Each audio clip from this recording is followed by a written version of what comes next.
Muy buenas, hoy vamos a olvidarnos por un momento de los termostatos de casa, porque nos vamos a meter de lleno en el cerebro de la industria moderna. Hablaremos de las estrategias de control avanzado que gobiernan desde refinerías gigantescas hasta reactores químicos súper complejos.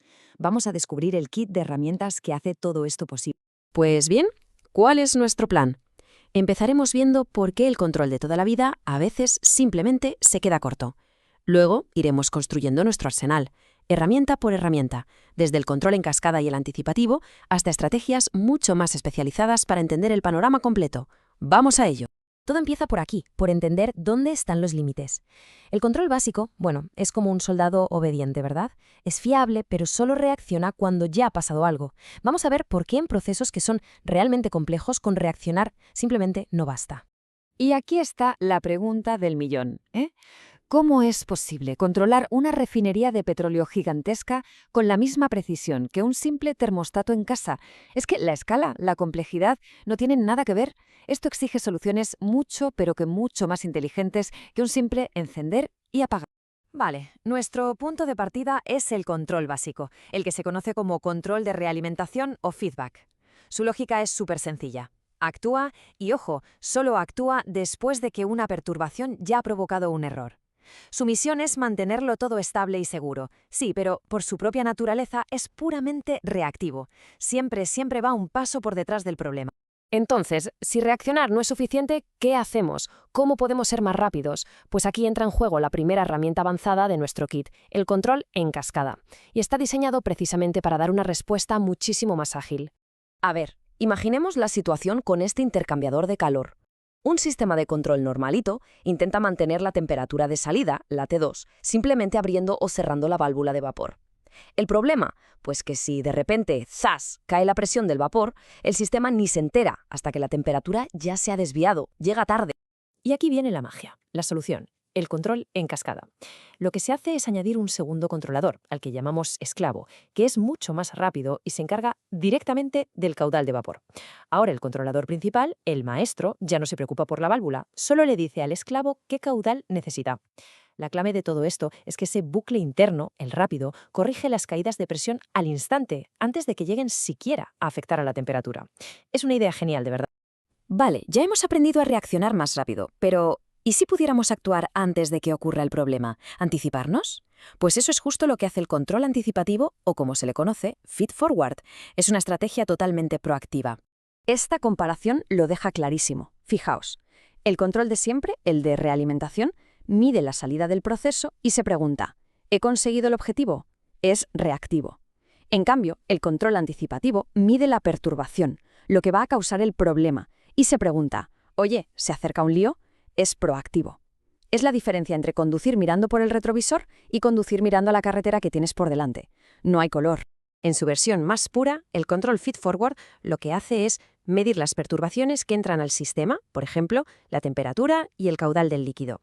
Con esos datos y un modelo matemático del proceso, calcula cuánto vapor va a hacer falta y ajusta la válvula para adelantarse al cambio. Y lo más increíble es que lo hace sin ni siquiera medir la temperatura final. Se fía de su predicción. Claro, aquí surge una pregunta. ¿Y qué pasa si el modelo matemático no es perfecto? ¿O si hay una perturbación que no estamos midiendo? Pues aquí es donde la estrategia se vuelve realmente poderosa. Se le combina con un bucle de realimentación tradicional, y así conseguimos lo mejor de los dos mundos. Por un lado, el poder predictivo del feed-forward, y por otro, la fiabilidad y la capacidad de corregir errores del feedback. Un combo ganador. Y esta imagen es la guinda del pastel. Es la combinación definitiva. Porque si a todo lo que ya tenemos le añadimos también un control en cascada en la válvula de vapor, el sistema queda blindado por tres flancos distintos.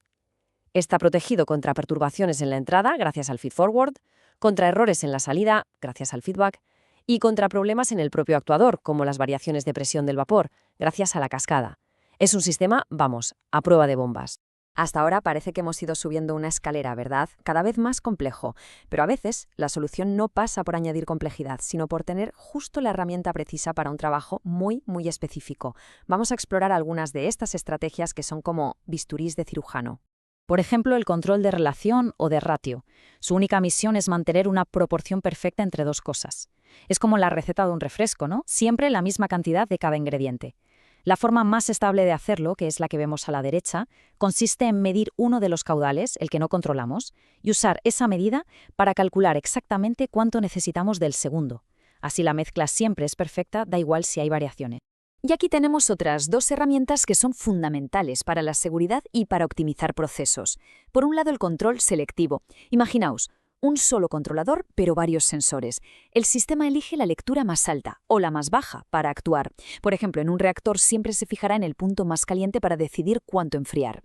Y luego está el control restrictivo, o override. A este se le podría llamar el capitán de la seguridad. Aquí tenemos varios controladores vigilando una sola válvula, y el sistema decide quién tiene el mando en cada momento para proteger el equipo a toda costa. A ver, hasta ahora, casi siempre hemos visto un controlador manejando una cosa, una variable. Pero ¿qué pasa cuando, para conseguir un único objetivo, necesitamos coordinar varios equipos a la vez? Pues aquí es donde entran en juego los sistemas que tienen múltiples actuadores. Un ejemplo perfecto es el control de rango partido. Miremos este caso. Queremos mantener la presión de un tanque. Pues bien, un único controlador de presión va a manejar dos válvulas que hacen lo contrario. Cuando su señal de salida está entre el 0 y el 50%, maneja la válvula de nitrógeno para que entre más gas y suba la presión. Pero si se pasa del 50% significa que hay demasiada presión, así que empieza a abrir la otra válvula, la de venteo, para liberarla. Es genial, una sola señal, dos acciones opuestas, pero perfectamente coordinadas.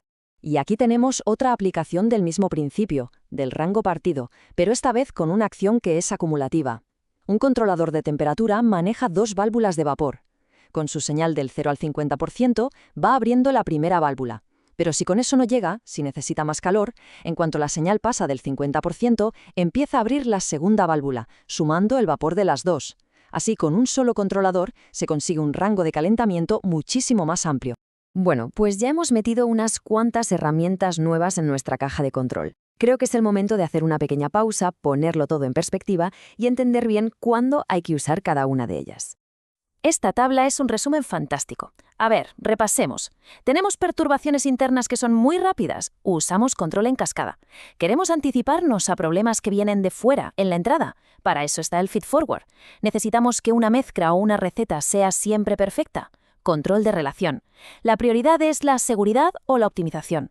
Ahí entran el control selectivo o el override. Y si lo que necesitamos es coordinar varios equipos, pues para eso tenemos el rango partido. Cada problema tiene su herramienta específica. Y creo que este es el mensaje más importante de todo esto. El control avanzado no va de buscar una única solución mágica que sirva para todo. De lo que se trata es de construir una caja de herramientas muy versátil y sobre todo de saber qué combinación de herramientas es la mejor para cada trabajo. Así que hemos construido un conjunto de herramientas de control automático realmente potente. La pregunta que queda flotando en el aire ahora es, ¿qué pasaría si a todo este cóctel le añadimos una capa de inteligencia artificial? Porque ahí, justo ahí, es donde el futuro se pone de verdad interesante. Muchas gracias por habernos acompañado en esta explicación.